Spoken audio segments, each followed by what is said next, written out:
চাঞ্চল্যকর তথ্য বিশ্ব রাজনীতির সমীকরণ বদলে দিতে পারে।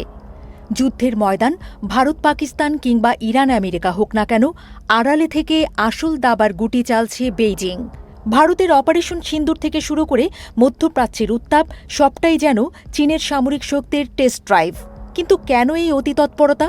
কি শিখছে জিনপিং প্রশাসন? 2005-এর জুন মাসের সেই রুদ্ধশ্বাস কয়েকটা দিন। ভারত পাকিস্তান আকাশসীমায় যখন বারুদের গন্ধ, ঠিক তখনই নেপথ্যে সক্রিয় ছিল চীন। সাউথ চায়না মর্নিং পোস্টের তথ্যানুযায়ী পাকিস্তানি যুদ্ধবিমান ও ক্ষেপণাস্ত্র সামলাতে সরাসরি কারিগরি সহায়তা দিয়েছে বেইজিং।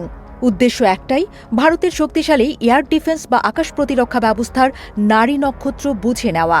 ভারতের হাতে থাকা S-400-এর মতো ঘাতক সিস্টেম কিভাবে কাজ করে তা এখন চীনের হাতের মুঠোয়। অন্যদিকে ইরান বনাম আমেরিকা দ্বন্দ্বে চীন যেন এক মনোযোগী ছাত্র।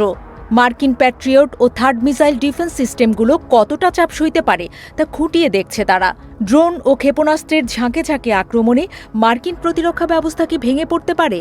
এই উত্তরই খুঁজছে চীন, যাতে ভবিষ্যতে তাইওয়ান সংকটে আমেরিকাকে টেক্কা দেয়া যায়। ইরানের তৈরি সস্তা শাহেদ ড্রোনের সাফল্য দেখে চীন রোমাঞ্চিত। যুদ্ধের ময়দানে যেখানে কোটি কোটি টাকার মিসাইল খরচ করে কয়েক লক্ষ টাকার ড্রোন ধ্বংস করতে হচ্ছে, সেখানেই লুকিয়ে রয়েছে চীনের ভবিষ্যৎ পরিকল্পনা। বিশেষজ্ঞরা বলছেন, বেইজিং এখন তাদের নিজস্ব লুকাস ড্রোন প্রযুক্তিতে শান দিচ্ছে।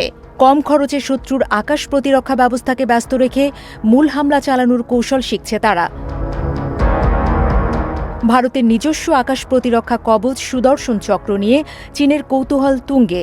অপারেশন সিন্দুরের সময় পাকিস্তানের ক্ষেপণাস্ত্র কেন ভারতের লক্ষ্যভেদে ব্যর্থ হল, আর ভারতের হামলা কেন চীনের দেয়া পাকিস্তানি ডিফেন্স সিস্টেম ভেদ করতে পারল, এই ব্যর্থতার ময়নাতদন্ত শুরু করেছে চেংডু এয়ারক্রাফট ডিজাইন ইনস্টিটিউটের ইঞ্জিনিয়াররা।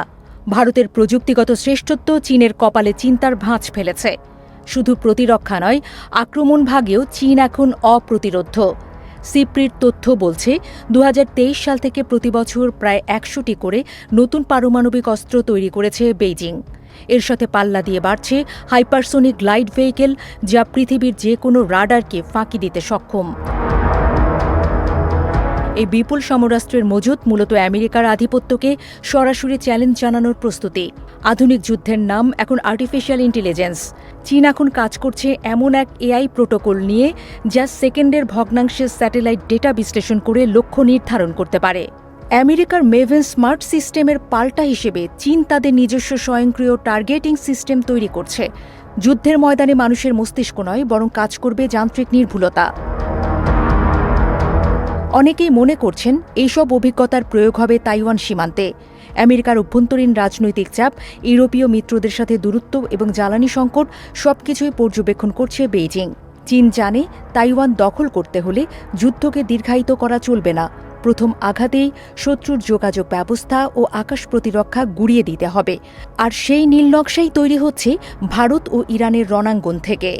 যুদ্ধ এখন আর কেবল বীরত্বের লড়াই নয়, যুদ্ধ এখন ডেটা আর অ্যালগরিদমের। ভারত ও মধ্যপ্রাচ্যে রক্তক্ষয়ী সংঘাত থেকে পাওয়া তথ্য নিয়ে চীন কি তবে বিশ্বজয়ের পথে এগোচ্ছে?